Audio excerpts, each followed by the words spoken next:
I had this chance to make a movie, me and my writing partner Justin, and Mark said, I have, an idea, and then he emailed me, it's just essentially 1 or 2 lines that sort of hints at possibly, where the movie goes, and I sent it to Justin, and Justin was like, oh, I think you cut off the email because the rest of the story's not there, and I was like, no, that's it, we got to come up with the rest.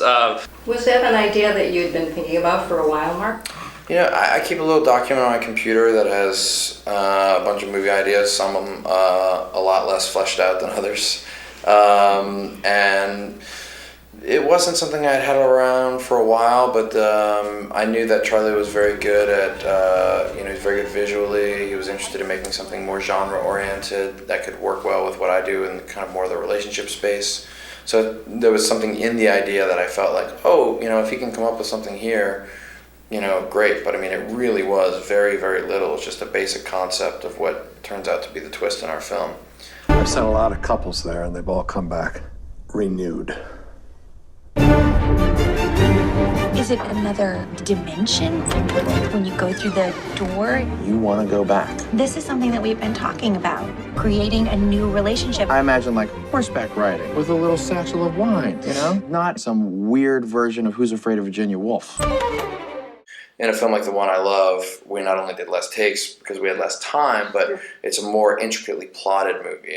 And when you see the film, people will see that it's really like thumping along with this almost sci-fi plot line. And so there's actually less room for exploration in a movie like this. Were there any things that you put in scenes that you said, I hope they get this, I hope they pick up on the whole movie? We really felt like we were taking a big swing.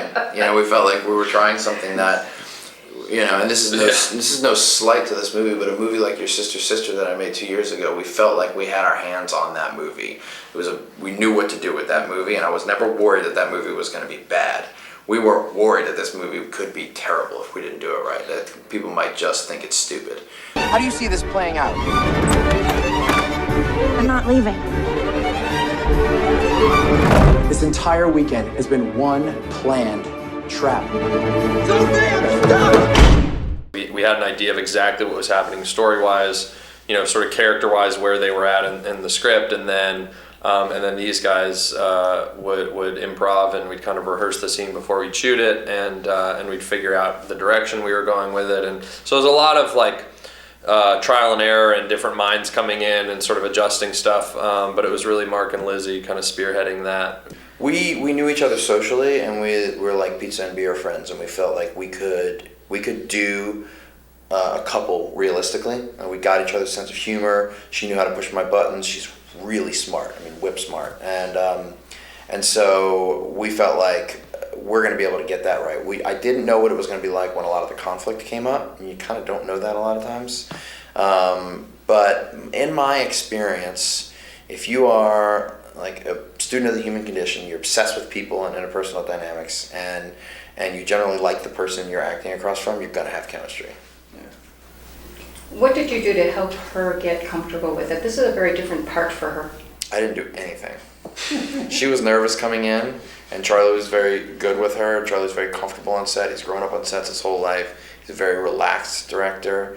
He's very loving and very gentle. Good sweet boy. Good sweet. Thank you. And so he definitely spent some time with her, talking and making her feel comfortable. But she was great right out of the box at the improvisation. And I think partially her coming off of Mad Men, where everything is so tightly scripted, it was fun for her, even though she was a little nervous, to be so free and kind of come up with a lot of her own dialogue. Did any of the improv that came out of any of the scenes that you did change what you were going to do the next day? There's no plot changes. The plot was always set in stone. But to give you an example of how the improv can inform where the movie goes and why you might want to shoot in order, it's usually based on chemistry. So we'll say, okay, so this is the fight scene between Ethan and Sophie. We think it's going to go to like an 8 out of a 10. But when we get in there, sometimes you only hit a 6, or sometimes you hit a 10. And then you say, oh my gosh.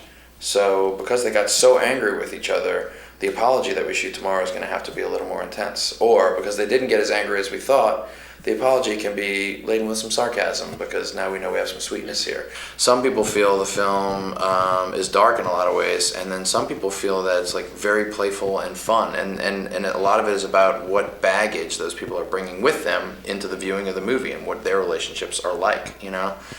I think the best version of the viewing experience is to see it not really knowing what the twist is and ultimately just sort of letting yourself go to the movie.